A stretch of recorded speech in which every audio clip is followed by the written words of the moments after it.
Welcome to Kenton's videos. Enjoy the video. In this video, I will explain how to use Kraken Project Smash, only ways.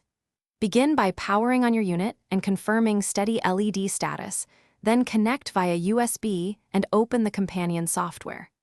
Calibrate input sensitivity and map your primary controls, test inputs with a practice match, and iterate until responsiveness feels natural. Save multiple profiles for different play styles and back them up to a USB stick, so you can recover settings quickly if needed. In this video, I will explain how to use Kraken Project Smash, only way. Focus on setting dead zones small enough to avoid drift, but large enough to ignore micro noise, then tune sensitivity so movement feels direct. Assign modifiers to the wheel in logical groups and practice switching mid-combo to keep rhythm. Spend short, focused sessions on specific combos and record inputs to spot timing issues, refining settings between sessions to build steady muscle memory.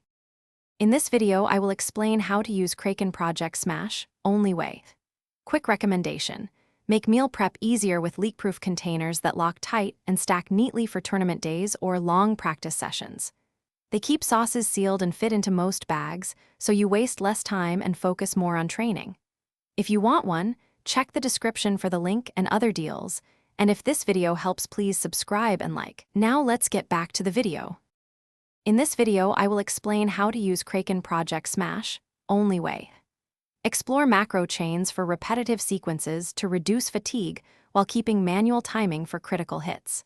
Compare profiles between stages and characters to ensure consistency, adjusting sensitivity or dead zones as needed for different matchups. Use the built-in input logger to review misframes and adjust your timing or button mappings, and keep a change log so you can revert to known good configurations quickly. Thanks for watching. Consider subscribing if we helped you.